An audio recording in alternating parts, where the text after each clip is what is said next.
संत रामपाल जी महाराज एक ऐसे महान संत जिन्होंने अपनी सतभक्ति, तत्व ज्ञान, करुणा और सेवा के बल पर समाज में नई मिसाल कायम की है।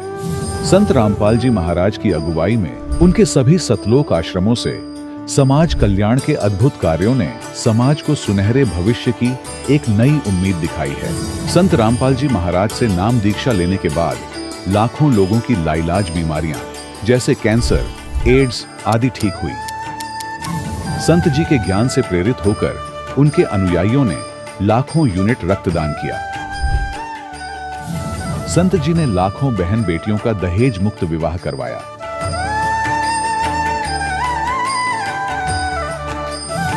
संत जी ने लाखों लोगों का नशा छुड़वाया, करोड़ों उजड़े परिवार बसे। संत जी के आश्रमों में समागम के दौरान निःशुल्क नेत्र चिकित्सा, दंत चिकित्सा प्रदान की जाती है। संत रामपाल जी महाराज द्वारा समय समय पर पर्यावरण संरक्षण के उद्देश्य से बड़े स्तर पर वृक्षारोपण किया जाता है। संत जी ने जरूरतमंदों को तत्काल राहत पहुंचाने के लिए एम्बुलेंस सेवा शुरू की। संत जी अपने अनुयायियों को देहदान के लिए प्रेरित करते हैं, जिससे मानवता की सेवा और चिकित्सा क्षेत्र में सुधार हो सके। संत रामपाल जी महाराज के सभी आश्रमों में हर रोज निःशुल्क भंडारा आयोजित किया जाता है, जहां हर वर्ग, हर जाति और हर धर्म के लोग एक साथ बैठकर भोजन करते हैं।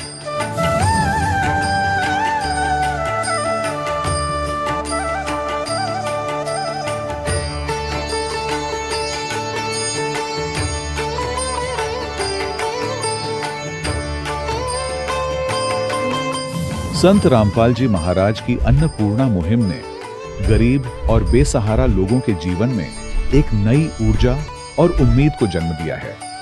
घर घर खाद्य सामग्री और जरूरी मदद पहुंचाकर संत रामपाल जी महाराज ने लोगों को दुख और मजबूरी से लड़ने की ताकत प्रदान की है।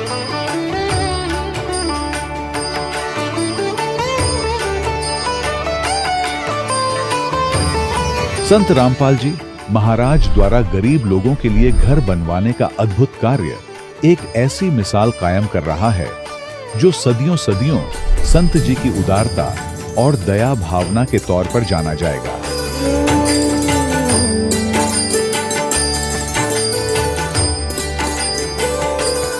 संत रामपाल जी महाराज के आश्रम में हजारों बुजुर्गों को सम्मान और प्यार के साथ जीवन जीने का अवसर मिलता है। उनके खाने, रहने और स्वास्थ्य की पूरी जिम्मेदारी संत रामपाल जी महाराज उठाते हैं। अनाथ बच्चों के लिए संत रामपाल जी महाराज के सभी आश्रम किसी वरदान से कम नहीं। यहाँ उन्हें शिक्षा, संस्कार और भविष्य के लिए बेहतर अवसर प्रदान किए जाते हैं। चाहे बाढ़ हो, भूकंप या महामारी, संत रामपाल जी महाराज और उनके अनुयायी हमेशा ही जरूरतमंदों के लिए सबसे आगे खड़े रहते हैं।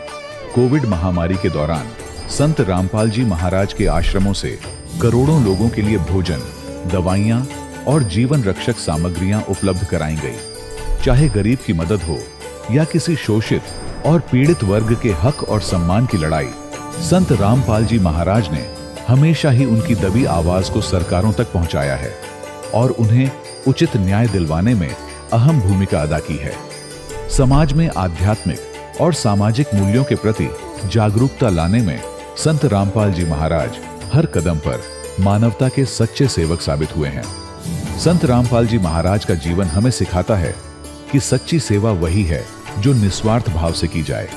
आइए हम भी इस महान सेवा के कार्य में इस महान संत से जुड़ें और संत रामपाल जी महाराज से नाम दीक्षा लेकर अपने जीवन को धन्य बनाएं।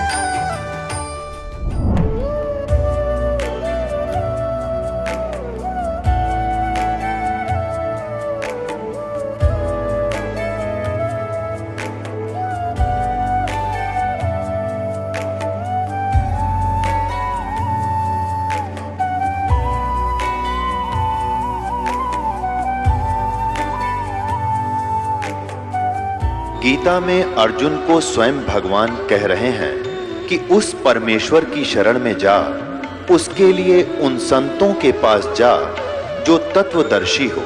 इसी प्रकार हजरत मोहम्मद को उनका अल्लाह कह रहा है कि कोई और पूर्ण परमात्मा है। उसको पाने के लिए उन तत्वदर्शी संत की तलाश कर।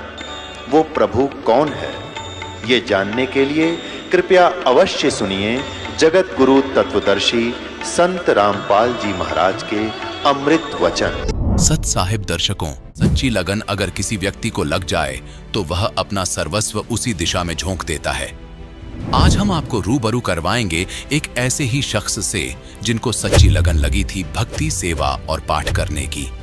जी हां, हम बात कर रहे हैं नवा शहर पंजाब के रहने वाले बलवंत राय जी की, जो संत गरीबदास जी के पंथ से जुड़े हुए थे। बलवंत राय जी इस भक्ति पर इतने आरूढ़ थे कि वे अपना ज्यादातर समय संत गरीबदास जी के मूल गांव छुड़ानी में बिताते थे। साथ ही शिव जी और विष्णु जी की पूजा भी करते थे। पेशे से अध्यापक होने के बावजूद इतनी भक्ति साधना करने के बाद भी इन्हें मानसिक शांति नहीं मिल पा रही थी। वो पीस ऑफ माइंड की तलाश में थे। इनकी वो तलाश संपूर्ण हुई जब इन्हें जगत गुरु तत्वदर्शी संत रामपाल जी महाराज जी के विषय में पता चला।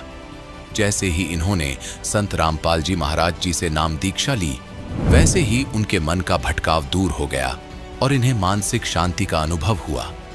साथ ही इनकी आर्थिक स्थिति में भी सुधार आया और इनके गुरुदेव जी की असीम कृपा से अनेकों चमत्कार हुए। तो आइए सुनते हैं बलवंत राय जी की अनोखी भक्ति सफर की कहानी, उन्हीं की जुबानी। सर नमस्कार। नमस्कार सर। सर क्या नाम है आपका? बलवंत राय जी। बलवंत जी कहाँ से आए हैं आप? गांव चूड़पर, तहसील बलाचौर, जिला नवांशहर, पंजाब से। सर आप एक बात बताइए कि संत रामपाल जी महाराज से आप कब जुड़े? मई 2011 में। संत रामपाल जी महाराज से नाम दीक्षा लेने से पहले आप क्या भक्ति साधनाएं करते थे? संत रामपाल जी महाराज से दीक्षा लेने से पहले मैं गरीबदास महाराज जी के पंथ में, संत भूरी वाले हैं, वेदांत आचार्य चेतनानंद जी महाराज, उनसे नाम दीक्षा ली थी मैंने 99 में। सर जैसा कि आपने बताया कि आप पहले गरीबदासी पंथ से जुड़े हुए थे और संत रामपाल जी महाराज भी गरीबदासी पंथ से हैं, वो भी गरीबदास जी महाराज के बारे में ही बताते हैं। तो सर आपको ऐसा क्यों लगा कि आपको संत रामपाल जी महाराज से नाम दीक्षा लेनी चाहिए जबकि आप पहले से ही गरीबदासी पंथ से जुड़े हुए थे? सर ये थोड़ी विस्तार में मैं बताना चाहूँगा इस बात को लेकर कि हम वहीं आश्रम में रहते थे और गरीबदास जी की जो वाणी है, उनका जो सदग्रंथ साहिब है, उनका हम पाठ किया करते थे 2 घंटे सुबह, 2 घंटे शाम को। ये हमारी रूटीन थी। मतलब ये सालों से हम कर रहे थे, बचपन से, मतलब 3 पीढ़ी से, मतलब वही साधना हम कर रहे थे। गरीबदास जी की वाणी का पाठ करते थे और जो मंत्र का हम जाप करते थे, ओम नमो भगवते वासुदेवाय, उसका भी घंटों घंटों हम कोशिश करते थे जाप करने की। जब और छुड़ानी भी हम बार बार जाते थे, मतलब साल में 2 बार तो छुड़ानी में मेला होता तो हम वहाँ जाया करते थे। तो एक बार हम ऐसे छुड़ानी गए हुए थे तो वहाँ किसी दोस्त ने बताया भी एक संत रामपाल जी महाराज का एक पंपलेट उन्होंने पढ़ा जिसके ऊपर लिखा हुआ था कि कौन ब्रह्मा का पिता है, कौन विष्णु की माँ, शंकर का दादा कौन है, हमको देव बताए। तो जब हम गरीबदास जी की वाणी को पढ़ते थे तो उसमें ये वाणी आया करती कि कौन ब्रह्मा का पिता है, कौन विष्णु की माँ, शंकर का दादा कौन है, हमको देव बताए।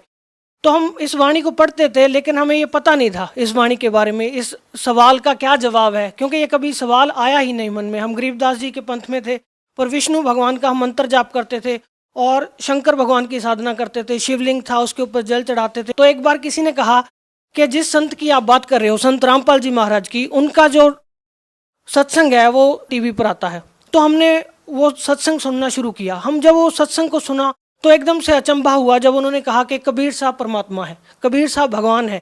इससे पहले हम क्या कृष्ण जी को भगवान मानते थे, विष्णु जी को भगवान मानते थे, शंकर को भगवान मानते थे, कबीर साहब को एक सदगुरु मानते थे कि वो एक संत हैं, सदगुरु हैं। पर जब उन्होंने ऐसा कहा कि कबीर साहब भगवान है तो हमें इतनी हैरानी हुई इस बात की, जिस भगवान की सारी दुनिया खोज कर रही है, उस भगवान की हम रोज वाणी पढ़ते हैं, उनकी आरती करते हैं और उनका जो है हम भोग में करते हैं, सारा कुछ संध्या आरती करते हैं और हमें इस बात का ही ज्ञान नहीं है कि ये कबीर साहब भगवान है। तो इस कारण से हमें जो हमारी वो साधना थी, तो हमने सत्संग सुनने के बाद संत रामपाल जी जो बातें बताते थे उन्हें नोट किया सारा, उनके सत्संग की रिकॉर्डिंग ली, इंटरनेट से सत्संग डाउनलोड किए, उसके बाद सुनना शुरू किया। और जब हम पाठ करते थे तो गरीबदास जी की वाणी से मिलाना शुरू किया। हम पाठ करते थे, ग्रंथ साहिब के नीचे एक डायरी रखी, उसमें सारा नोट करते गए। जो संत रामपाल जी बातें बताते हैं क्या वो बातें गरीबदास जी की वाणी में हैं?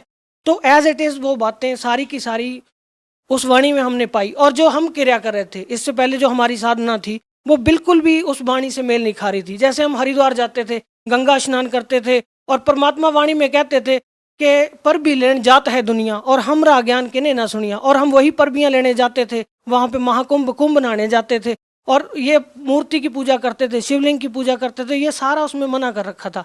और बार बार गरीबदास जी वाणी में भेद देते थे कि कोई वास्तविक मंत्र है, एक निज नाम है, वो खास नाम है, उस नाम की हमें जानकारी नहीं थी। हम वही मंत्र जाप कर रहे थे जो शास्त्र विधि त्याग के मनमाना आचरण था। तो जब हमने ये संत रामपाल जी महाराज का सत्संग सुना और उसे गरीबदास जी महाराज जी की वाणी से मिलाया तो एकदम से झटका लगा। तो जैसे हमारी दिनचर्या क्या थी, हम वहीं आश्रम में ही रहते थे, सिर्फ खाना खाने के लिए घर जाते थे और वापस आश्रम में आ जाते थे। तो इसके पीछे मान बढ़ाई भी बहुत थी हमारे साथ कि हम वहाँ पे जुड़े हुए हैं इतने साल से। पारिवारिक समस्याएं भी ऐसी थी कि कई पीढ़ी से चल रहे हैं, उस मतलब समाज में से निकल पाना बड़ा मुश्किल था। पर परमात्मा ने दया करी संत रामपाल जी महाराज ने कि ये ज्ञान हमें समझ में आ गया और ये बात मन में बैठी कि इस चौधर का हम क्या करेंगे कल को। मतलब जैसे गरीबदास जी वाणी में कहते थे कि कुकर शुकर खर कीजिएगा, छोड़ सकल बद फैला, कल को जानवर बनेंगे, पशु बनेंगे, तो ये हमारी मान बढ़ाई, ये साधना नकली जो हम करें किस काम आएगी। तो इसके कारण हमने वो साधना त्याग दी और संत रामपाल जी महाराज का ज्ञान सुना। आश्रम में जब हम गए, जब गुरुजी ने प्रथम मंत्र दिया, संत रामपाल जी महाराज ने प्रथम नाम जब दिया, तो इतना मतलब दिमाग में खटका कि हमने हजारों बार लाखों बार गरीबदास जी की वाणी में ये मंत्र पढ़े थे और हमें ही ज्ञान नहीं हो सका कि ये वो वास्तविक मंत्र है। क्योंकि संत रामपाल जी महाराज अपने सत्संग में बताते हैं कि गुरु बिन काहू न पाया ज्ञाना, जो थो था बुस छड़े किसाना। गुरु के बिना ये ज्ञान नहीं हो सकता और वो वास्तविक संत, वो सदगुरु हमें मिले नहीं थे। बलवंत जी, जैसा कि आपने बताया कि गुरु बनाना बहुत जरूरी होता है, एक मनुष्य के लिए गुरु बनाना सबसे पहली और बड़ी बात। तो सवाल ये है कि पहले ही जब आपने गुरु बना रखा था, उसके बाद आपने संत रामपाल जी महाराज को अपना गुरु बनाया, तो दोनों संतों की भक्ति विधि में आपको ऐसा क्या अंतर लगा कि आपको संत रामपाल जी महाराज जी से नाम दीक्षा लेनी पड़ी? और हम आपसे ये भी जानना चाहेंगे कि किस संत की साधना करने से आपको लाभ मिला? जो हम साधना करते थे तो हमारा आधार गरीबदास जी की वाणी थी। जो हमारा आधार था, मेन था, वो ग्रंथ साहिब गरीबदास जी का था।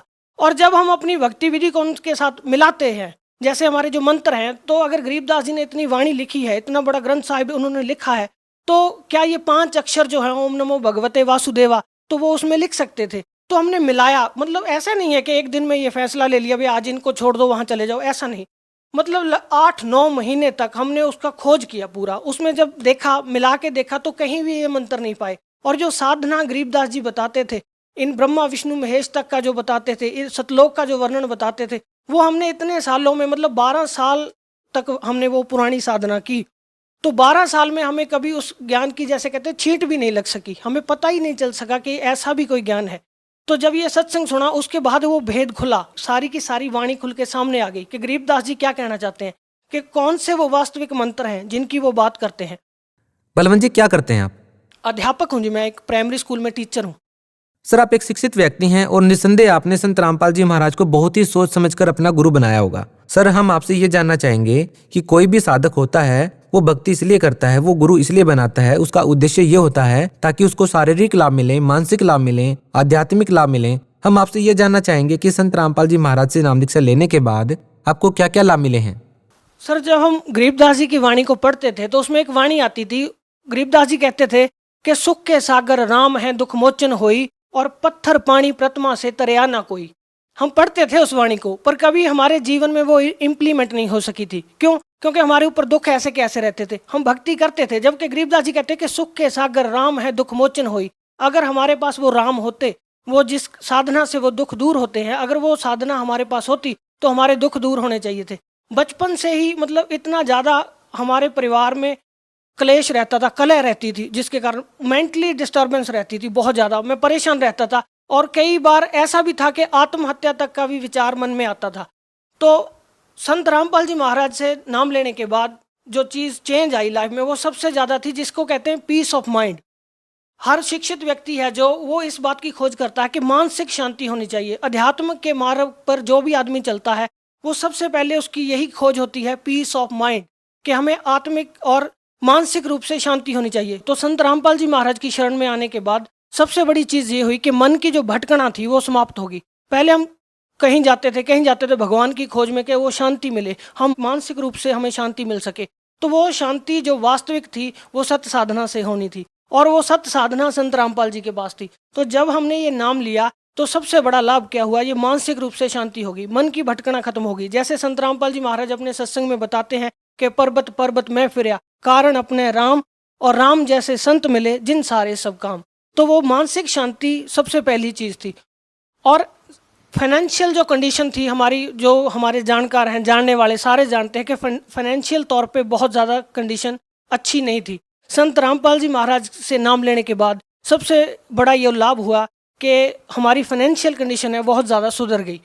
और उसके साथ साथ जैसे शरीर में होते हैं रोग, जैसे एक वाणी है उसमें कहा कि दास गरीब तबीब सतगुर बंदी छोड़ कबीर हैं। वो असली जो वैद्य हैं, जो असली डॉक्टर हैं, वो कबीर साहब हैं, और वही अपने संत के माध्यम से लाभ देते हैं।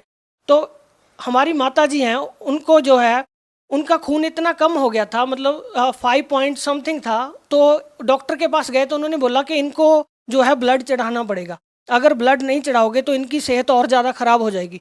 तो हमारी माता जी ने संत रामपाल जी महाराज जी से नाम लिया, और उसके बाद जब हमने टेस्ट कराया, हमने डॉक्टर को बोला, टेस्ट कराने गए और रिपोर्ट लेके हम डॉक्टर के पास गए, हमने बोला जी ऐसे ऐसे बोला था, इनको खून चढ़ाना पड़ेगा।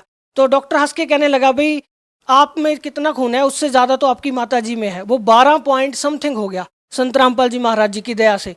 और सर ऐसा ही है कि हमारी शादी के कई साल बाद तक हमारे बच्चा नहीं था, तो उसको लेकर थोड़ा मेरी वाइफ भी परेशान रहती थी। तो हमें ऐसा नहीं था, संत रामपाल जी महाराज का ज्ञान था, पर मेरी वाइफ को कभी कभी इस बात की चिंता होती थी। तो हमने डॉक्टर के पास गए तो उन्होंने बोला कि इनका जो ब्लड ग्रुप है मेरी वाइफ का वो नेगेटिव था और मेरा पॉजिटिव था। तो अगर वो कहते बच्चा होगा तो इसमें कोई ना कोई प्रॉब्लम आएगी, इसमें उनको मतलब मानसिक रूप से कमज़ोर भी हो सकता है, कोई ना कोई समस्या आएगी। पर संत रामपाल जी महाराज की ऐसी दया हुई कि उन्होंने दया करी, और शादी के 4 साल बाद एक बेटा हुआ और बिल्कुल तंदुरुस्त है। ऐसे ही एक बार मेरा बेटा बहुत ज़्यादा बीमार था, तो मैं कहीं गया हुआ था, मेरी वाइफ का फ़ोन आया कि बेटे की जो हालत है काफ़ी ख़राब होगी, उसके सारे शरीर के ऊपर दाने दाने से हो गए और बहुत ज़्यादा रो रहा है। तो छोटा बच्चा था, तो उसने देखा जब उसकी हालत को तो वो घबरा गई काफ़ी ज़्यादा। उसने मेरे को फ़ोन किया, बोले ऐसे ऐसे बेटा बीमार हो गया और आप इतनी देर से आए नहीं हो, इसको दवाई दिलानी थी। तो मैंने मन में विचार किया कि संत रामपाल जी महाराज आप तो डॉक्टरों के डॉक्टर हैं, आप तो जो चाहे वो कर सकते हैं, आपने इतने कैंसर तक के रोग को ठीक कर सकते हैं, तो ये छोटी सी आपके लिए क्या बात है।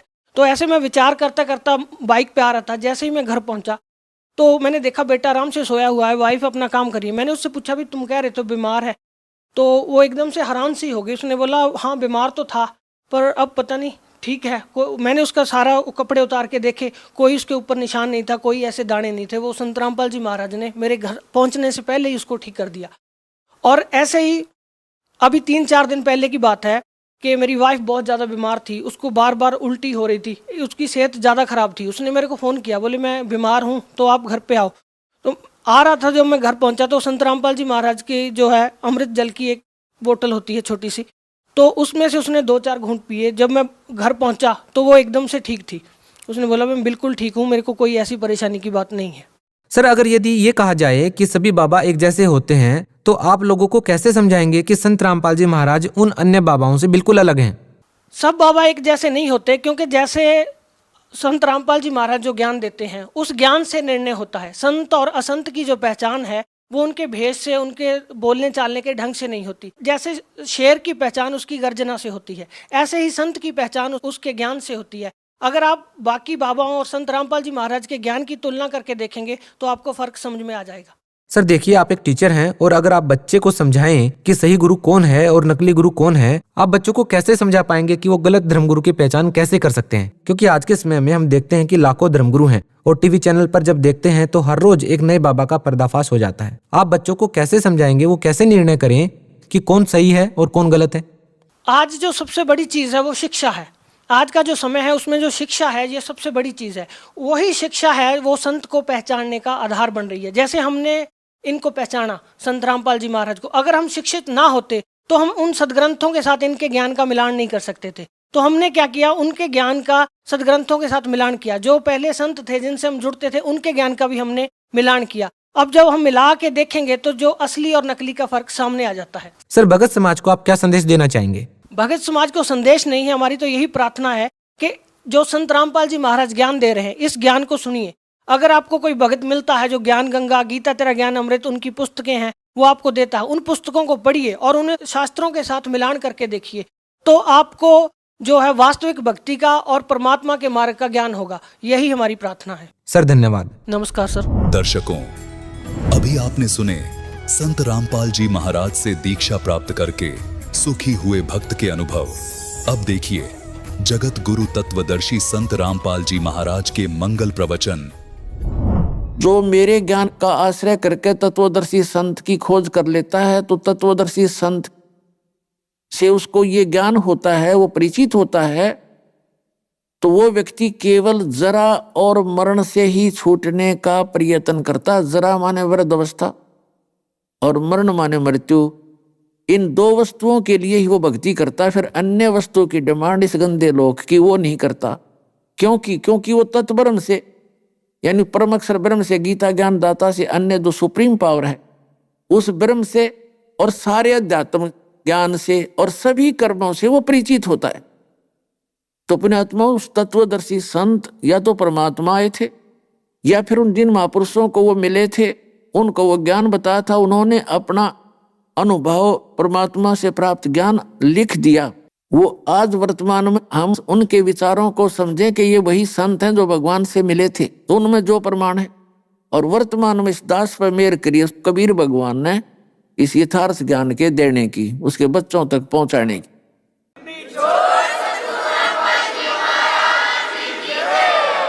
तो जब तक हम यथार्थ ज्ञान से पूर्ण कंप्लीट इस अध्यात्म मार्ग से और ज्ञान से सभी कर्मों से परिचित नहीं होते तो हम भक्ति नहीं कर सकते। इसलिए आपको इन कथाओं के माध्यम से ये ज्ञान भी बताया जाता है। तो कहने का भाव ये है, दास का जो उद्देश्य है कि आपका सौभाग्य है कि आपको ये यथार्थ ज्ञान सुनने को मिला और ये वो भक्ति मिल गई जो अभी तक परमात्मा ने आपके लिए सुरक्षित रखी थी, गुप्त रखी थी, छुपा रखी थी। आप तक यहाँ तक लाए थे भगवान इधर उधर से छुपा के। आप वो पुण्यकर्मी प्राणी हो जो सतलोक आश्रम में जो पहुंच चुके हैं या पहुंचेंगे, वो परमात्मा की विशेष आत्माएं, आम आत्मा नहीं है।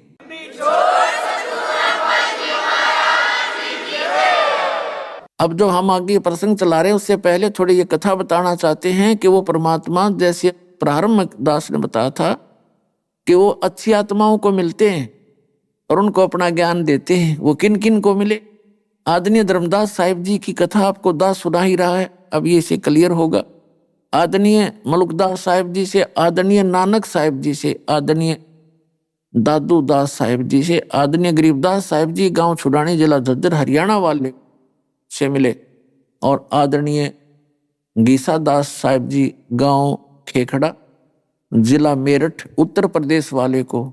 और वैसे तो बहुत महापुरुषों को मिले हैं, लेकिन ये कुछ महापुरुष दास के ज्ञान में है, नॉलेज में है, इनको मिले। तो इनमें से आदरणीय गरीबदास साहिब जी को परमात्मा मिले सन 1727 में। सन 1717 में गरीबदास साहिब जी का जन्म हुआ। 10 वर्ष के थे जब खेतों में गऊ चरा रहे थे, बहुत से और भी गवाले साथ थे। तो वो परमात्मा अपने गुण धर्म के आधार से सतलोक से चलकर आए गति करके, वो एक साधु जिंदा महात्मा का रूप बना के उनके पास आए, फिर उनको ज्ञान दिया। लंबी कहानी है, थोड़ा शॉर्ट में बताएंगे। और वहाँ एक कंवारी गाय का दूध, आशीर्वाद से परमात्मा ने कंवारी गाय का दूध निकाला, उस दूध को पान किया, गरीबदास जी को पिलाया। अन्य ग्वालों ने वो दूध पान नहीं किया जो कंवारी गाय से परमात्मा कबीर जी ने अपने आशीर्वाद से, परमेश्वर ने, सतपुरुष ने निकाला था।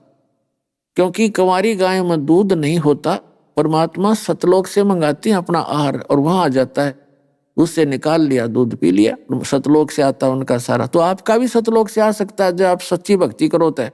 सतकर मान लियो, यहाँ तो कुछ भी नहीं है, 1-2 वर्ष वर्षाना वो सारे टक्कर मार के मर जाए, ये लोक है और आप उसके बच्चे हो। इतिहास बता रखा गरीबदास साहिब जी ने कि एक बार अकाल पड़ा था। जो गरीबदास साहिब जी की शरण में परमात्मा के बच्चे थे उनको कोई आंच नहीं आई थे, 1-1 महीने भोजन नहीं खाया, नौका ने सुरक्षित शरीर रहा था, अंदर से फीड कर दिया मालिक ने, जैसे माँ के पेट में पाला करे।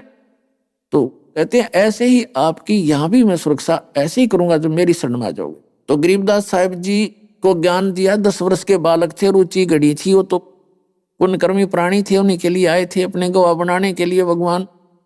तो कहने का भाव यह है कि उनको सचखंड में ले गए, सतलोक में, और ऊपर के सब ब्रह्मांड दिखाए, ब्रह्मा विष्णु महेश के लोक दिखाए, धर्मराज का लोक दिखाया, जहाँ न्यायाधीश आप जी सभी प्राणियों का अकाउंट रखता है, प्लस माइनस आपके वहां सभी पुण्य देखे जाते हैं। और फिर सतलोक में लेकर गए जहां परमात्मा रहते हैं, जहां हम सभी रहा करते थे। पीछे से गरीबदास साहिब जी को मृत जानकर चिता पर रख दिया गया था अंतिम संस्कार के लिए। उसी समय परमेश्वर ने, कबीर देव जी ने सतलोक से उस प्यारी आत्मा को वापस भेज दिया कि जा बच्चा, तेरे शरीर का नाश करने जा रहे हैं, तू जल्दी शीघ्र जा। तुरंत उसमें प्रवेश कर दिए और फिर वो उठ करके परमात्मा के से प्राप्त उस ज्ञान का उच्चारण करने लगे, उस वाणी का। तो पुण्यात्माओं, उस आदरणीय गरीबदास साहिब जी ने परमात्मा से प्राप्त ज्ञान को उसी तरह उच्चारण किया जैसे तुलसीदास जी ने लाखों वर्ष पहले घटना घटी, रामायण की जो कुछ भी लीला थी, श्री राम और रावण की, कैसे जन्मे थे रामचंद्र जी, वो कौन थे, कहाँ से आए थे, किस कारण से वो यहाँ आए थे, वो सारी डिटेल अपनी चौपाइयों के माध्यम से बोली। और वो आज पवित्र हिंदू धर्म के सभी पुण्यकर्मियों को मान्य है कि तुलसीदास जी ने जो बोला लाखों वर्ष पहले का वो सत्य है। इसी प्रकार आदरणीय गरीबदास साहिब जी को परमात्मा ने वो दिव्य दृष्टि दे दी, उस दिव्य दृष्टि से और अपना ज्ञान फीड कर दिया। लाखों वर्ष पहले की, असंख्यों युग पहले की बीती हुई सब घटनाएं और आने वाले समय में क्या क्या होगा वो सब लिखा। तो उसी के आधार से गरीबदास साहिब जी की वाणी से आपको ये थोड़ा सा वार्ता सुनाते हैं परमात्मा और उस धर्मदास प्यारी आत्मा की। दर्जन दे का रूप शैल वृंदावन कीनी, तहां मिले धर्मदास करत हैं बहुत अधीनी। एक साधु और पुण्यकर्मी प्राणी जो पूर्व जन्म के होते हैं, उनके स्वाभाविक लक्षण होते हैं, उनके अंदर विनम्रता बहुत होती है। भगत वही होता है जिसके अंदर बहुत विनम्रता होती है, जीव दया भी बहुत होती है उसके प्रति, वो किसी को दुखी नहीं देख सकता। यदि उसकी पार नहीं बसावा उसको सुखीकरण की, आंखों में आंसू जरूर भर लेता है। और ये भक्त है, जरा सी बात हो जा, हिंदू मुसलमानों को मार दो, मुसलमान हिंदुओं को फूंक दो, हिंदू सिखों को फूंक दो, सिख हिंदुओं को मार दें, ये भक्त नहीं रहे। हम भले चाहे हिंदू हैं, सिख हैं, मुसलमान या ईसाई बने हैं, लेकिन हम भक्त नहीं रहे। हमें भक्त बनना पड़ेगा उस परमात्मा के पाने के लिए। तो यहाँ क्या कहते हैं, दर्जन दे का रूप, जिंदा महात्मा का रूप बना के परमात्मा, वो परम पिता पूर्ण ब्रह्म सत्य पुरुष, शैल वृंदावन की नी, वृंदावन में सैर सपट्टे को आए, और तहां मिले धर्मदास करते हैं बहुत अधीनी। बहुरंगी वरियाम कामनी कामी सोई, दर सतगुरु का रूप धनी उतरे हैं लोई। जैसे आप जी को बहुत बार यह आध्यात्मिक ज्ञान चर्चा के माध्यम से भी सुनने को मिला, अन्य संतों के, कबीर पंथियों के विचार और इस दास के यथार्थ परमात्मा से प्राप्त ज्ञान के विचार सुने। अन्य जितने भी ये कबीर पंथी हैं, जिसमें दामा खेड़ा वाले या लहर तारा तालाब काशी वाले या कबीर चौरा काशी वाले या खरसिया वाले या अन्य भी जितने कबीर पंथी हैं, जैसे ये मधु परमहंस रांजड़ी वाले, ये क्या बताते हैं, कबीर साहब को तो एक सतगुरु, एक टीचर मानते हैं और परमात्मा को भिन्न मानते हैं। वो परमात्मा को निराकार मानते हैं। परमात्मा प्रकाश ही प्रकाश है, चेतन प्रकाश है। हरियो मधु परमहंस थोड़ी चतुरता दिखा के अटपट न्यारी कर रहा है। सृष्टि रचना सुनाई इसने, पहले परमात्मा गोपत थे, फिर शब्द उच्चारण किया, उससे सफेद प्रकाश हो गया, उस सफेद प्रकाश में परम पुरुष स्वयं मिल गए, फिर वो अमरलोक हो गया, सतलोक बन गया। फिर वो उस प्रकाश में परमात्मा समा गए, फिर वो चेतन हो गया, वो अमरलोक बन गया, और फिर वही सार नाम, वो आदि नाम, वो सच्चा नाम, सार नाम सतपुरुष का है और सतपुरुष ही सार नाम हो गया। और कबीर साहब को भी एक सतगुरु मानते हैं। आपको कबीर सागर से भी रूबरू कराएंगे। और ये परमात्मा की प्यारी आत्मा गरीबदास साहिब जी क्या बता रहे हैं? दर्जन दे का रूप सैल वृंदावन की नी, तहां मिले धर्मदास करत हैं बहुत अधीनी। बहुरंगी वरियाम कामनी कामी सोई, दर सतगुरु का रूप धनी उतरे हैं लोई। एक सतगुरु का रूप बना के कहते हो कुल धनी खुद मालिक उतरे वहां से चलकर आए हैं। यही वेद बताते कि वो परमात्मा वहां से गति करके आता। सह शरीर एज इट इज, अपने शरीर को हल्का तेज पुंज का बना लेता है, उसके प्रकाश को ऑफ कर लेता है। यही गरीबदास जी कहते कि धर सतगुरु का रूप धनी उतरे हैं लोई। धनी यानी कुल मालिक। परम उजागर ज्ञान ध्यान बहुरंगी बाना, तहां मिले धर्मदास आचार विचार दीवाना। कहते वहां परमात्मा आए और धर्मदास जी उस कर्म कांड में कति दीवाना हो रहा था, पागल हो रहा था, बुरी तरह आरूढ़ था। परमात्मा ने अपने आप को छुपाकर एक दास की भूमिका निभाकर, परमात्मा उस एक जीव को स्वामी कहते हैं कि कहीं यह बेदक ना जा और मेरी बात सुने नहीं और बात बिगड़ जा। अपने आत्माओं काल के जाल से आपको निकालने के लिए परमात्मा ने कितने छल छिद्र करने पड़ते। अब आप तो काल की भांग पी के अब मस्त हो रहे हो, अपना पता निकल के बिजली गिरेगी। कौन सी भांग पी रखे हैं? कहते झूठे सुख को सुख कहे, ये मान रहा मन मोदे। मस्त हो रहा है ये सकल चबीना काल का, कुछ मुख में कुछ गोदे।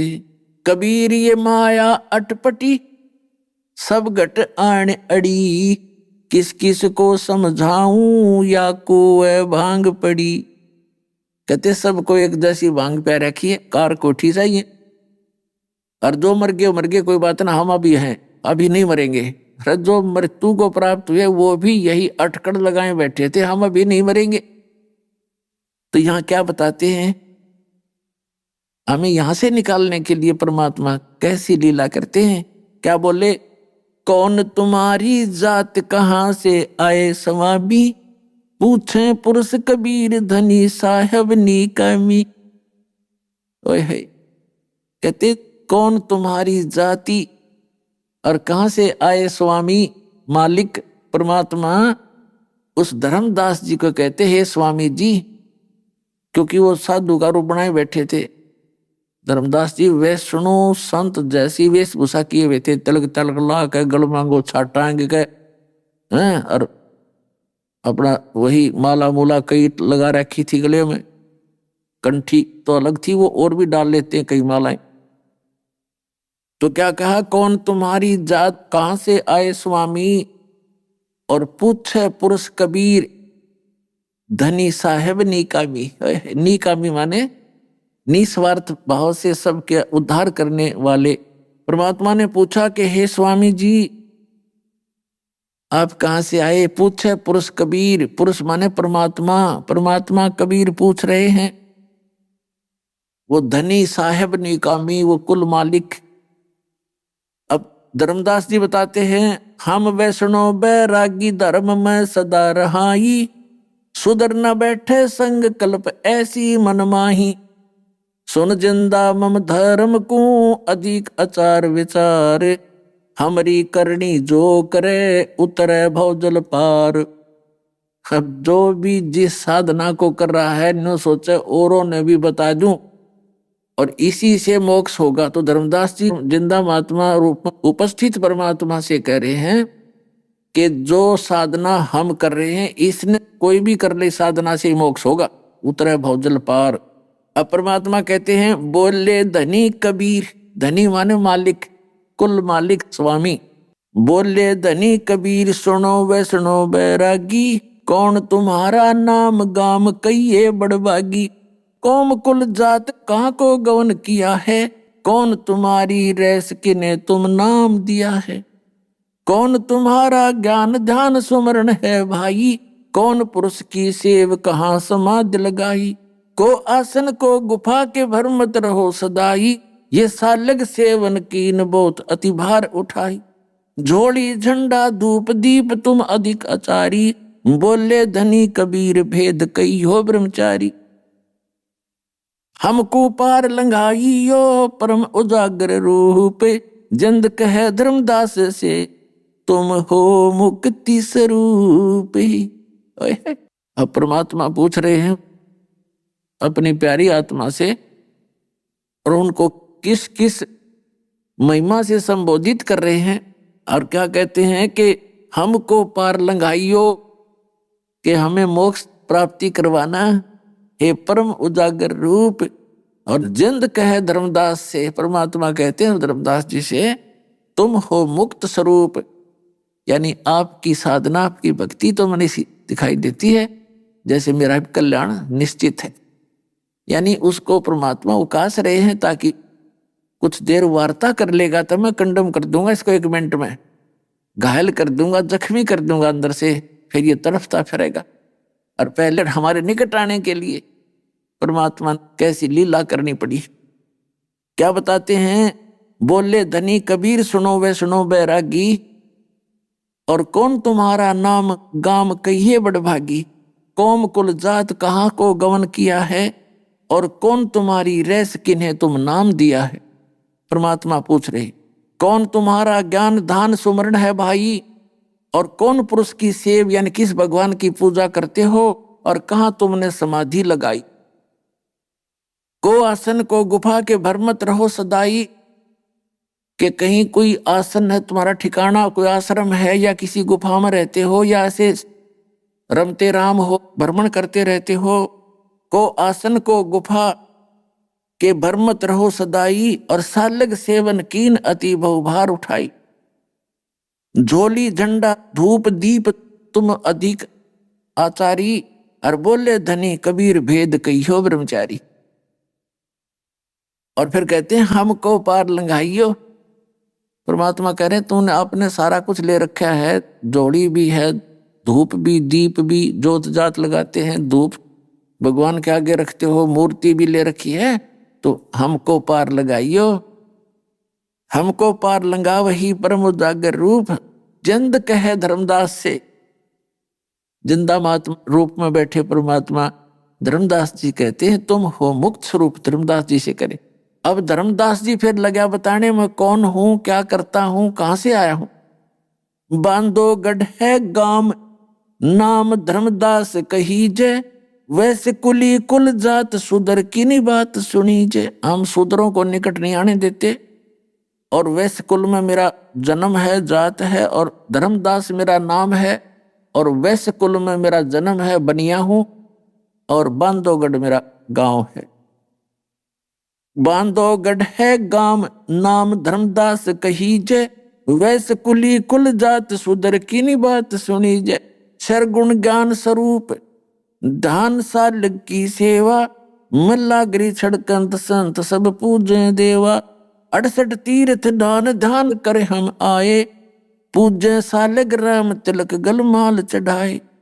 धूप दीप अधिकारी आरती करें हमेशा, राम कृष्ण का जाप जप हम रटते शंकर शेषा। नेम धर्म से नेह सने दुनिया से नाही, आरूढ़ बैराग और की मानू नाही। अब धर्मदास जी बता रहे हैं कि नेम धर्म से ने सने दुनिया से नाही, और आरूढ़ बैराग और की मानू नाही। कह रहा है कि मुझे पूरा विश्वास अपनी साधना पर, आरूढ़ हूं मैं इसके ऊपर, और किसी की मानो नहीं चाहिए, कोई बेसिक सिर पटक लेना, मेरा जो मार्ग है फाइनल है। फिर क्या कहते हैं, सुन जिंदे मम धर्म को वैष्णो रूप हमारे, 68 तीर्थ हम करें और चिन्ह सिरजनहार।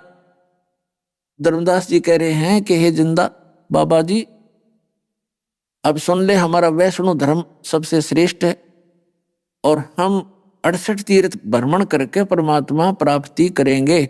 अब परमात्मा क्या बोले, बोले जिंद बैन कहां से सालग आए, को 68 का धाम हमें तत्काल बताए। राम कृष्ण कहाँ रहे नगर वो कौन कहावे, ये जड़वंत हैं देवता से क्यों घंट बजावे। सुने गुने नहीं बात धात पत्थर के स्वामी, कहाँ भर में धर्मदास चीन निज पद निकामी। बोलत घटकट पूर्ण ब्रह्म धर्म आदू नहीं जाना, चिदानंद को चीन डार पत्थर पासाना। राम कृष्ण कोटों गए वो धनी एक का एक, जिंद कहे धर्मदास से तुम बूझो ज्ञान विवेक। परमात्मा कहते हैं पहले तो ये बता तेरे राम और कृष्ण कहाँ रहते हैं। धर्मदास जी ने बताया कि वो विष्णु जी स्वयं हैं और विष्णु लोक में रहते हैं। परमेश्वर कबीर जी ने बताया कि आप के भगवान स्वयं स्वीकार कर रहे हैं गीता में कि मेरे और तेरे अर्जुन बहुत जन्म हो चुके, तो वो भी नाशवान है। और ब्रह्मलोक में गए हुए प्राणी भी पुनर्जन्म में आते हैं, पुनरावृत्ति के अंदर है। तो जब आपके विष्णु भी मरेंगे और वो ब्रह्म आपका विष्णु लोक भी नाश होगा, एक दिन इस ब्रह्मांड का पूरा विनाश होगा, तब कहाँ रहोगे तुम। तो क्या बताते हैं, राम कृष्ण कोटो गए वो धनी एक का एक। अपनी महिमा आप बता रहे परमात्मा। तेरे राम कृष्ण तक करोड़ों मर लिए, वो परमात्मा जो का तू है वो ना मरता है ना जन्मता है। जिंद कहे धर्मदास से तुम बूझो ज्ञान विवेक, कि कम से कम वो विवेक वाला ज्ञान मुझसे सुन ले, बूझ ले। मैं बताना चाहता हूं तेरे को। अनंत कोट ब्रह्मांड रच सब तज रह नियारे, जिंद कहे धर्मदास सू जाका करो विचार। परमात्मा का अपनी महिमा पर बताते हैं कि सारे ब्रह्मांडों को रच के वो अलग रहता है। वो परमात्मा जैसे वैज्ञानिक ने विमान बना दिया और ऊपर को जाते हैं रॉकेट वगैरह, यहां से बनाकर पूरा फीड कर देते हैं और वो चला जाता है, 2-2, 3-3, 4 वर्ष तक चलता रहता है अपनी मंजिल तक पहुंचने के लिए। और उसमें कोई संचालक भी नहीं होता, अंदर बैठे हुए व्यक्ति भी उसमें अपना आराम से बैठे होते हैं, उनको चलाने की आवश्यकता नहीं, वो अपने आप अपने निर्धारित समय से चल रहा होता है। इसी प्रकार परमात्मा ने सारे ब्रह्मांडों को रचा, वो फ्री घूम रहे, उनका विधान बना दिया, उनमें चाबी भर दी अपने वचन से। अनंत कोट ब्रह्मांड रच, सभी ब्रह्मांडों की रचना करके और सब तज रहे नियारे, जिंद कहे धर्मदास सू जाका करो विचार। जाका करो विचार सकल जिन सृष्टि रचाई, वार पार नहीं कोई बोलत है सब गट माही। बोलत है धर्मदास सुनो जन दे मम बाणी, कौन तुम्हारी जात कहाँ से आए प्राणी। अब धर्मदास जी कहता भगवान को कि हे प्राणी, हे जीव, हे जिंदा महात्मा के रूप में बैठे प्राणी, तू कहां से आया, तेरी क्या जाति है। पुण्यात्मा, जब इस प्यारी आत्मा धर्मदास की आंखें खुली थी, टक्कर मार मार कर रो रहा था, हे भगवान हम तक कति नीच व्यक्ति हैं, हमने आपके साथ ना जाने क्या क्या व्यवहार किया, और जब से पहले हम कितने काल की भांग पी करके कैसे रिफले हुए हैं, कैसे भूले हुए भगवान को, अपने आप को सुप्रीम माने बैठे। हम भूल गए हम जीव हैं। 1 मिनट में रंग मार जा प्राणी को, अड़ते प्रधानमंत्री बन रहा हो कितने, हाथ भी ना उठे। तो जीव अपनी औकात बोलकर बकवाद करता है। इस ज्ञान से जीव की अपनी औकात याद दिलाई जाती है कि तू कौन है और किसने तुझे ये गलत गाइड करके आपको भ्रमित कर दिया, जिस आप जी अपने यथार्थ उद्देश्य को भूलकर यही कि इन खिलौनों के खेलने में, इन्हीं के जोड़ने में अपना जीवन नाश कर रहे हो। इसके साथ साथ एक आवश्यक कार्य है, वेरी वेरी इंपॉर्टेंट है, वो काम भूल गए, उसकी याद दिलाई जाती है सत्संग।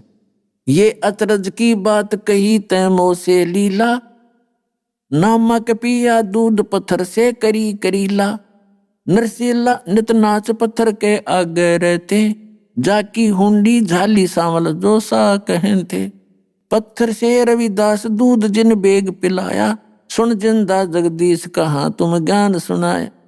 परमेश्वर परवान पत्थर न कहिए जिंदा, नामा की छान छवाई दई देखो सरसंदा, सरगुण सेवा सार है निर्गुण से नहीं ने, सुन दिन दे जगदीश तू हम दीक्षा क्या दे। अब धर्मदास जी लग गया उलाने देन, क्योंकि हमारी जो शालिग्राम मूर्ति थी पत्थर की पीतल की जो ले रहा था साथ में रखता था भगवान विष्णु की कृष्ण जी की, तो परमात्मा ने कहा कि भगवान की मूर्ति को आपने पत्थर बता दिया, ये भगवान है पत्थर मत समझ जिंदा। देख नामदेव जी ने पत्थर के भगवान को दूध पिला दिया था विठल भगवान को, और नरसिंह जी भी पत्थर के आगे नाचा करते थे गीत गाते थे, उसकी ऊंडी कैस कर दी थी भगवान ने, और भी बहुत सी बात सुनाई। अपने आत्मा एकदम ज्ञान समझ में नहीं आता प्राणी के। अब जैसे विचार करने की बातें हैं कि नामदेव जी ने एक पत्थर के भगवान को मूर्ति को दूध पिला दिया, बिल्कुल सही है, क्योंकि पिछले ही तप से होते हैं पूर्ण हंस मुराद। जो पिछले संस्कारी प्राणी होते हैं वो किसी ना किसी युग में परमात्मा कबीर जी यानी कि ईसत भक्ति से वो चार्ज होते। जैसे पुण्यात्माओं अब ये भक्ति मार्ग पूरे विश्व में प्रारंभ होगा और करोड़ों अरबों व्यक्ति मनुष्यधारी प्राणी पार होंगे। अब सत भक्ति हजारों वर्ष चलेगी, तो इस दौरान जो पार हो गए वे हो गए, और फिर भी जिनका पैर फिसल गया वो यहीं रह जाते हैं। फिर अगले जन्म जन्मांतरों में इस बैटरी चार्ज से इस वर्तमान की सत साधना से वे ऊपर की लोकों में चले जाते हैं, कहीं पर देवता बन जाते हैं, कहीं पर ब्रह्मा विष्णु महेश की पदवी पाते हैं, फिर उसके बाद नीचे स्वर्ग महास्वर्ग में अपने पुण्यों को समाप्त करके फिर पृथ्वी पर डाल दिए जाते हैं। तो वो पुण्यकर्मी प्राणी फिर भी अन्य प्राणियों से अधिक उनकी भक्ति शक्ति और पुण्य साथ रहते हैं, क्योंकि प्रारब्ध एवरेज रेशो से बनाया जाता है। पुण्य और पाप जिस भी रेशो में आपके हैं उसी रेशो से उतने पुण्य उतने ही पाप निकालकर आपका एक जीवन निर्धारित किया जाता है मनुष्य का, जिसको प्रारब्ध कहते हैं। तो उन्हीं विठल जी की मूर्ति की पूजा तो और पता नहीं कितना महाराष्ट्र कराया करता, और उस नामदेव जी ने दूध कैसे पिला दिया, क्योंकि वो पुण्यात्मा थी, परमपिता परमात्मा की आत्मा थी, और उन्होंने संकल्प कर दिया था कि जब तक भगवान आप दूध नहीं पियोगे मैं भी अन्न आहार नहीं करूंगा। माता पिता चले गए थे बाहर उनके भ्रमण करने के लिए किसी कामवश, और छोटे से बालक नामदेव की ड्यूटी लागे थे, बेटा विठल जी का भोग लगाना, दूध का कटोरा, और फिर बाद में अन्न ग्रहण करना, पहले मत खाना। तो वह पत्थर की मूर्ति वो माँ बाप तो कैसे करते थे, कटोरा दूध का रख दिया भगवान विठल की मूर्ति का आगे, थोड़ा सा उंगली से उठा कर मुंह का लगा दिया, फिर थोड़ी देर पर्दा रख दिया, 2 मिनट में उठा कर सारे भोजन में मिला कर आप पी लेते थे। अभी आपने सुने संत रामपाल जी महाराज के मंगल प्रवचन। आइए अब सुनते हैं संत रामपाल जी महाराज से नाम दीक्षा लेकर सत भक्ति करके अद्भुत लाभ प्राप्त करने वाले अनुयायी के विचार। मनुष्य अपने जीवन में अनेकों भक्ति साधना करता है, लेकिन फिर भी ना तो उसे मानसिक शांति मिलती है और ना ही शारीरिक सुख प्राप्त होता है। दर्शकों, ऐसी ही कहानी थी देहरादून उत्तराखंड के रहने वाले अमित मनवाल जी की। अमित जी सभी पारंपरिक भक्ति साधना किया करते थे। ये ब्रह्मा विष्णु महेश और देवी दुर्गा की पूजा बड़ी ही निष्ठा से किया करते थे। हर तरह के व्रत करते थे और हर तीर्थ स्थान पर भी ये जा चुके थे, लेकिन फिर भी ना तो इन्हें शारीरिक सुख मिला और ना ही मानसिक शांति मिली। लेकिन दर्शकों, आज अमित जी का कहना है कि मेरी जिंदगी तब बदली जब मुझे संत रामपाल जी महाराज द्वारा लिखित पुस्तक ज्ञान गंगा प्राप्त हुई। दर्शकों, संत रामपाल जी महाराज ने न जाने इस ज्ञान गंगा पुस्तक में ऐसा क्या लिखा है कि जो भी इस पुस्तक को पढ़ता है वह संत रामपाल जी महाराज का ही होकर रह जाता है। दर्शकों, आइए जानते हैं कि आखिर इसके पीछे की सच्चाई क्या है। आखिर अमित जी ने अपनी पारंपरिक भक्ति साधना को त्याग कर संत रामपाल जी महाराज द्वारा बताई गई भक्ति साधना क्यों अपनाई? सुनते हैं अमित जी की कहानी उन्हीं की जुबानी। नमस्कार सर। नमस्कार सर। सर क्या नाम है आपका? सर मेरा नाम अमित मनवाल है। अमित जी, आप कहाँ से हैं? सर मैं तहसील डोईवाला, जिला देहरादून, उत्तराखंड का रहने वाला हूँ। अमित जी, संत रामपाल जी महाराज जी से नाम उपदेश आपने कब लिया? सर मैंने संत रामपाल जी महाराज से नाम दीक्षा 26 जुलाई सन 2021 को ली। संत रामपाल जी महाराज जी से नाम उपदेश लेने से पहले आप क्या भक्ति साधना करते थे? सर जो आम हिंदू समाज में जो आम प्रचलन की पूजाएं हैं, ब्रह्मा जी, विष्णु जी, महेश जी की पूजा, देवी दुर्गा की पूजा, 9 के 9 व्रत रखना, शिव जी की पूजा आराधना, ये सारी आन उपासनाएं हम करते थे जी। तो फिर क्या कारण बना कि आप संत रामपाल जी महाराज जी की शरण में आए? जी संत रामपाल जी की शरण में आने का एक कारण ये था कि मन में जिज्ञासा तो शुरू से ही थी कि परमात्मा है कौन, वो मतलब कैसा होता है, क्या होता है। क्योंकि मुझे ये लगता था कि आज हम विष्णु जी की पूजा कर रहे हैं, अगर वहाँ से फ़ायदा नहीं हुआ तो हम शिव जी की तरफ भागे, शिव जी से पूजा नहीं हुई, पूरी संतुष्टि नहीं तो हम दुर्गा माता की तरफ भागे। तो ये चीज़ें मेरे मन में बहुत सवाल करती थी। फिर सर जो 2011 में क्या हुआ कि मेरे बड़े भाई, मेरा एक बड़ा भाई था, अर्जुन नाम उसका था, उसकी एक सामान्य बीमारी के अंतर्गत उसकी डेथ हो गई। तो उस समय भी मुझे बड़ा झटका लगा कि मैंने कहा ऐसे कैसे हो सकता है कि आदमी एक सामान्य बीमारी से, एक अच्छा खासा आदमी ऐसे मौत के मुंह में चला जाए। और उस समय भी हमने उसकी बीमारी को ठीक करने के लिए डॉक्टरों के अलावा जितने भी झाड़ फूंक, मुर्गा बकरा जो भी होता है, ये सब कुछ किया, लेकिन कोई फ़ायदा नहीं हुआ। आखिरी में वो डेथ हो गई। तो वहाँ से भी मेरे मन में ये आया कि ये कहीं ना कहीं तो कुछ ऐसा है और मैं इसकी जड़ को पाके रहूँगा अगर परमात्मा ने मेरे ऊपर दया कर दी। तो मैं उसी समय से ही जो है इसमें मतलब ऐसा लग गया था कि तरह तरह के मैं सत्संग देखता था टीवी पे। संत रामपाल जी महाराज की भी मैं चैनल में ये आता था, जब कभी इंटरव्यू या मतलब कभी ऐसे लगा के देख लिया तो कोई लाइन चलती थी, या गुरुजी जो है संत रामपाल जी महाराज वहाँ कुछ बोल रहे होते थे कि ब्रह्मा जी, विष्णु जी, महेश जी, तो मैं उस समय मतलब उनको देख के कहता था ये लो एक और ये आ गए कि जो है इतने तो पहले दुनिया में पड़े हैं और ये भी कह रहे हैं कि जी ब्रह्मा जी, विष्णु जी, महेश जी से ऊपर कोई है। तो मैंने कहा अगर ऊपर कोई है तो हमें मिले ना, कैसे मिलेगा वो।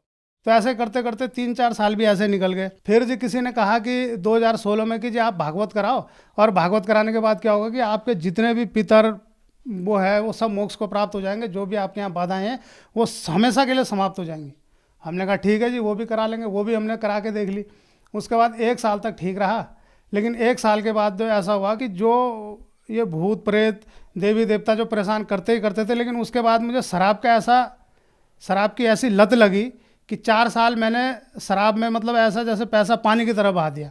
मैं सुबह से शुरू हो जाता, शाम तक, सुबह से शाम तक, सुबह से 4 साल तक मेरा यही चलता रहा और बिल्कुल बर्बादी की कगार पे हम आ गए थे। और घर वाले भी परेशान, रिश्तेदार भी परेशान, सब आस पड़ोस गांव समाज के सब परेशान। वो दूर से देख के भाग जाते थे कि भाई ये शराब पी के आ गया, इसके पास मत जाओ। गाली गलौज, लड़ाई झगड़ा, बच्चों से, पत्नी से मारपीट, माता पिता से मारपीट, गाली गलौज, रिश्तेदारों से, दीदी जीजा फूफा भाई सबसे जो है बिल्कुल। यहाँ तक कि जहाँ मैं काम करता था वहाँ भी जो ऑफिस में जो मेरे सीनियर थे वो भी थोड़ा ऐसे कटने लग गए कि यार इस आदमी को क्या करना है, तो शराबी हो गया, इसने तो ज़िंदगी बर्बाद कर ली थी। मुझे भी खुद ऐसे ही लगने लग गया था कि अब कुछ नहीं हो सकता, अब मेरा जो एंड है वो सिर्फ डेथ है और डेथ है और कुछ नहीं है। लेकिन 2020 में कुछ ऐसा हुआ लॉकडाउन के दौरान कि हमारा एक थानों, जहाँ मेरा गांव है सनगांव थानों में, वहाँ एक जल जलागम समिति का एक फेडरेशन है, एक समूह होता है किसानों का। तो वहाँ पर हम पहले से कार्यरत थे। तो वहाँ पर किसी ने एक पुस्तक रखी हुई थी, ज्ञान गंगा। तो वो पुस्तक जैसे हम ऑफिस में जाते थे तो मतलब जैसे ऑफिस में अपना वर्क करके अपना चले जाते, तो ऐसे ये मेरी टेबल थी और ऐसे मेरी टेबल में वो रखी थी। अब 1 दिन 2 दिन तीसरे दिन मैंने वहाँ के कर्मचारियों को पूछ लिया कि ये पुस्तक कौन लाया, कि जी ये पुस्तक तो ऐसे रखी है, अगर आपको चाहिए तो आप ले जा लो, ज्ञान गंगा। तो मैंने क्या किया, मैंने कहा ठीक है मैं ले जा लूँ, कोई दिक्कत तो नहीं। ना कि ले जाओ आप। मैं अपना वो पुस्तक उठा के घर ले आया। अब घर में जैसे ही मैंने वो पुस्तक पढ़नी शुरू करी, पहले मैंने 1 पेज मतलब शुरू के दिन 2 3 4 पेज ही पढ़े। फिर मैंने उन 4 पेजों को पढ़ने के बाद जो पीछे उनमें भक्तों के नंबर होते हैं लिखे हुए कि इन पे कॉल करो, तो मैंने पहले आजमाने के लिए मैंने कहा देख तो लूँ ये सच है कि झूठ है। मैंने उनमें से 3-4 को कॉल किया, कोई महाराष्ट्र के, कोई दिल्ली के। तो उन्होंने बोला बिल्कुल बिल्कुल जी बिल्कुल सही है, और आप ऐसा उन्होंने ये बताया कि आप चैनल पे ऐसे ऐसे सत्संग आता है और उसे सुनो। तो जी फिर मैंने 2020 में जब ये पुस्तक मेरे को मिली तो मैंने वो पुस्तक पढ़ के कुछ थोड़ा बहुत सत्संग सुन के फिर मैंने यूट्यूब पे, जब उन्होंने बताया कि उसमें भी वीडियो आती हैं, चैनल आते हैं, तो मैंने वो भी देखना शुरू किया। तो मेरे मन में ये होता था कि जैसे मैंने एक वीडियो देखी तो मैं ये सोचता था अपने मन में कि अगर ये वाली वीडियो नेक्स्ट आ जाए तब मैं मान जाऊँगा, मैं नाम ले लूँगा कि ये भगवान है। और बस मैं ये सोचता था, जैसे मैं खोलता था वही वीडियो बिल्कुल जो एक उसमें बहुत उसमें चलती है, वो जो राधा स्वामी के प्रवर्तक थे जिन्होंने 52,000 लोगों को नाम दीक्षित किया था, तो उनकी वीडियो से मैं इतना ज़्यादा इम्प्रेस हुआ था। देहरादून नामदान सेंटर बालावाला से संत रामपाल जी महाराज जी से नाम दीक्षा ली और उसके बाद विधिवत जिस प्रकार भी भक्ति साधना बताई आज तक जो है हम करते चले आ रहे हैं। सर, जैसा कि आपने बताया कि आपका जीवन बहुत ही कठिन परेशानियों से घिरा हुआ था, आप बहुत ज़्यादा नशा करते थे, तो क्या संत रामपाल जी महाराज जी से नाम उपदेश लेने के बाद आपको लाभ मिले?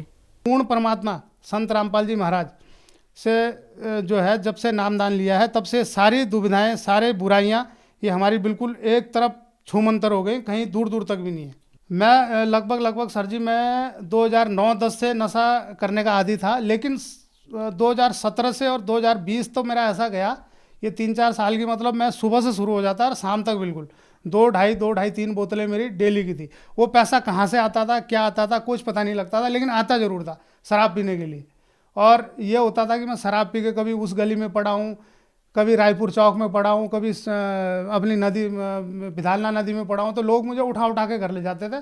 और कई बार ऐसा हुआ कि मैं शराब पी के जो है एक दिन रात को जंगल में ही सो गया।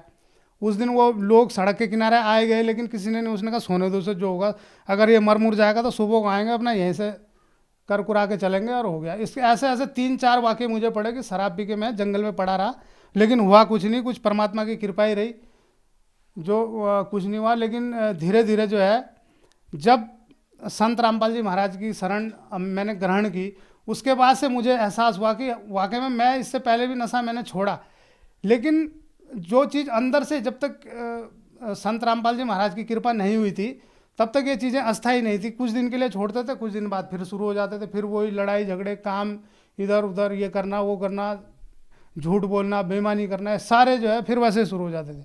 लेकिन अब जो ये हुआ है ये बिल्कुल अस्थायी तौर पे हुआ है, और ये मान लीजिए कि इसके अलावा और कोई चारा भी नहीं है पूरी दुनिया में कि किसी को किसी बुराई से बाहर निकालने का। सर, आप उत्तराखंड से हैं। उत्तराखंड को देवों की भूमि कहा जाता है, और संत रामपाल जी महाराज के बारे में कहा जाता है कि संत रामपाल जी महाराज देवी देवताओं की पूजा छुड़वाते हैं। क्या ये बात सही है? बिल्कुल ये बात सही नहीं है।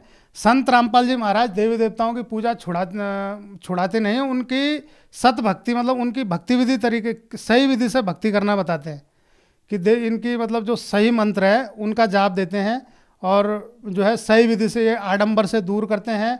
ये जो जितने भी आडंबर होते हैं, ये कहीं पूजा डालना, ये बकरे मुर्गे मारना, घड़ियाली लगाना, ये करना, इन सब आडंबरों से रहित करके एक सामान्य विधि जो देवी देवताओं के बुलाने की है, उस सत भक्ति द्वारा, सही विधि द्वारा सत भक्ति संत रामपाल जी महाराज देते हैं। जैसा कि आपने बताया कि संत रामपाल जी महाराज ब्रह्मा विष्णु महेश की सही विधि से भक्ति बताते हैं, तो यह विधि संत रामपाल जी महाराज कहाँ से लेकर आए? वो जी संत रामपाल जी महाराज, ये सब वेदों में प्रमाण है इस चीज़ का। वेदों के द्वारा जो है, ये सब वेदों में जो एक 4 वेदों के अलावा एक सूक्ष्म वेद है, उसमें पूरा प्रमाण है सत भक्ति का, सही विधि जो है हमारे जितने भी देवी देवता हैं इनके सत मंत्रों का, उनसे जो है प्रमाण लेके गुरुजी बताते हैं, संत रामपाल जी महाराज बताते हैं कि इस विधि से जो है भक्ति करनी है, तभी लाभ होगा।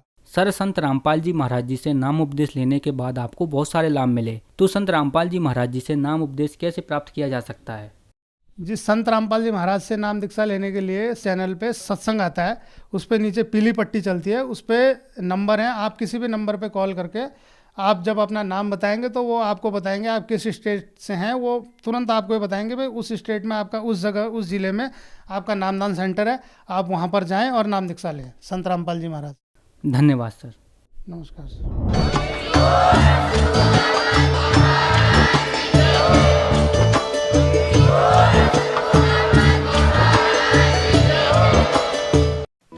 आप सुन रहे थे जगत गुरु तत्वदर्शी संत रामपाल जी महाराज के मंगल प्रवचन। अधिक जानकारी के लिए संपर्क करें।